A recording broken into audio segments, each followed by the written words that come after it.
The debate over children and online pornography has erupted into the public eye, shifting from parental controls to the very structure of the internet itself. The UK's Online Safety Act was supposed to be a turning point, forcing major websites to verify users' ages and keep children out of adult spaces. But as soon as these checks went live, VPNs, virtual private networks, became the go-to workaround for tech-savvy kids. VPN downloads spiked overnight, signaling that barriers weren't stopping children, just making them more resourceful. Dame Rachel D'Souza, the Children's Commissioner for England, is now demanding the government close every loophole, not just the obvious ones. The challenge: can we really build an online world where children are safe, or will they always find a way around the rules?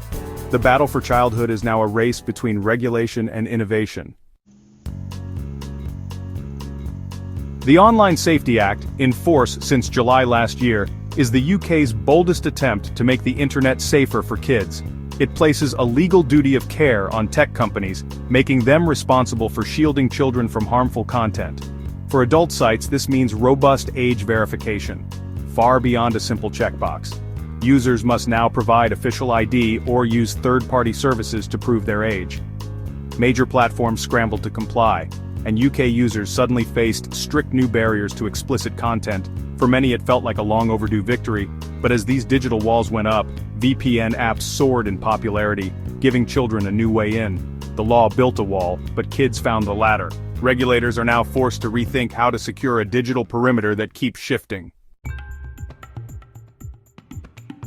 VPNs, virtual private networks, are privacy tools that mask your real location by routing your internet traffic through servers in other countries.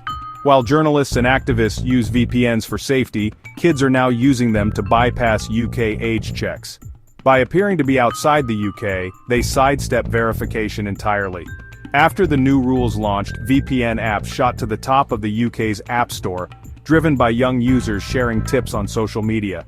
For them, VPNs are a simple, effective workaround, putting control back in their hands. The digital cat-and-mouse game continues. The Children's Commissioner's report, A Generation Exposed, reveals just how urgent and far-reaching this issue has become. The findings are not just a wake-up call, they are a stark warning about the digital world our children are growing up in. The report paints a vivid picture of a generation facing risks that simply didn't exist a decade ago. Even before the introduction of the new law, the trend was clear. Early exposure to pornography was on the rise. More and more children were stumbling onto explicit content, often by accident, while using devices meant for learning or entertainment.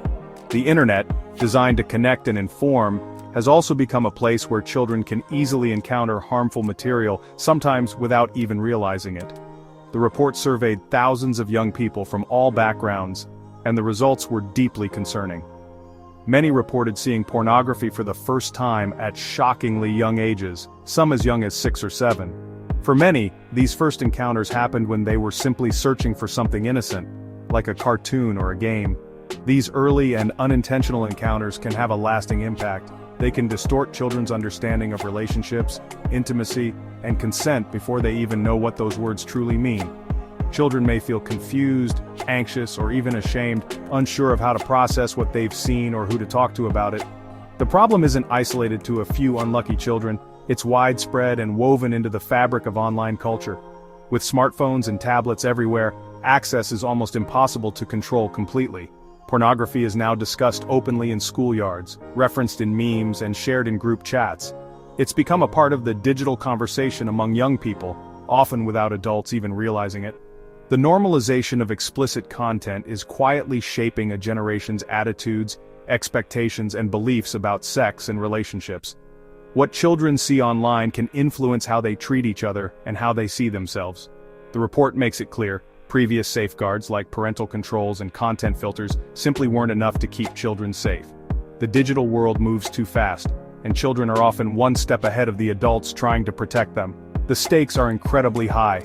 This isn't just about what children see online, it's about their emotional and psychological well-being, their sense of safety, and their ability to form healthy relationships as they grow up.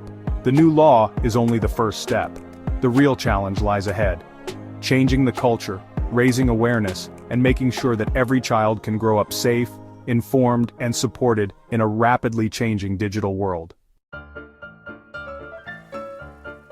Behind every statistic is a real story, like Josh Lane, who first encountered pornography at 12. For Josh, it started as simple curiosity, a moment of boredom and a click on a link that changed everything. He was unprepared for what he saw, and the images stayed with him long after the screen went dark. Within weeks, Josh found himself returning to those sites, unable to resist the urge. He quickly spiraled into addiction, feeling trapped in a cycle he didn't understand. Josh describes feeling isolated, ashamed, and unable to talk to anyone about what he was experiencing. The secrecy only deepened his sense of loneliness, making it harder to reach out for help. The content he saw was often aggressive and confusing, shaping his views on sex and relationships in damaging ways. Instead of learning about intimacy and respect, Josh was exposed to distorted portrayals of sexuality that left him feeling anxious and unsure about what was normal. Experts warn that repeated exposure to extreme content can desensitize children and blur the lines between fantasy and reality. Over time, what once seemed shocking can start to feel ordinary, making it difficult for young people to recognize healthy boundaries or understand consent. Carrie Smith of the Internet Watch Foundation says this normalization is linked to real-world violence, especially against women and girls. She points out that when children are exposed to violent or degrading material, it can influence their attitudes and behaviors in ways that last well into adulthood. Today's most popular genres often involve aggression and non-consensual acts, setting a dangerous precedent for young viewers. These portrayals can make it harder for children to distinguish between what is acceptable and what is harmful, both online and offline. Early exposure isn't just a phase, it can have lifelong consequences. The emotional scars and confusion can follow someone for years, affecting their self-esteem, relationships, and even their sense of safety. The debate isn't just about technology, it's about the kind of society we want to build. Are we willing to accept a world where children are left to navigate these dangers alone, or will we come together to create safer spaces for them to grow and learn? Protecting children online is a human issue, not just a technical one. It requires empathy, open conversations, and a commitment from all of us to ensure that the next generation can thrive without carrying the hidden burdens of early exposure. The Commissioner's report goes beyond simply highlighting the issue of access. It delves deeply into the disturbing reality of the violent nature of much of the content that children are exposed to online. The findings are stark and troubling, painting a picture of a digital landscape where young people are frequently confronted with material that is not only inappropriate, but also potentially harmful to their development and understanding of healthy relationships. Acts like strangulation and non-consensual sex are not rare outliers in online pornography, they are alarmingly common. The report reveals that over half of surveyed youth had been exposed to such violent material during their formative years. For many, this exposure happens before they are even old enough to fully comprehend what they are seeing, leaving lasting impressions that can shape their attitudes and beliefs about sex and consent. In response to these findings, Dame Rachel D'Souza, the Children's Commissioner, is now taking a bold stance. She is calling for an outright ban on the online depiction of violent sexual acts, arguing that the current system is failing to protect children from content that can have serious psychological and social consequences. Campaigners and child safety advocates have joined her call, insisting that normalizing these acts in mainstream online spaces puts real people at risk. They warn that it erodes young people's understanding of consent, blurring the lines between fantasy and reality, and making it harder for them to recognize healthy boundaries in their own lives. The debate, however, is far from straightforward. It has sparked intense controversy, raising difficult questions about where to draw the line between protecting children and upholding the principles of free expression and open access to information. Critics argue that such bans could set a dangerous precedent for censorship, but advocates for the ban are clear. This isn't about restricting what adults can choose to watch in private.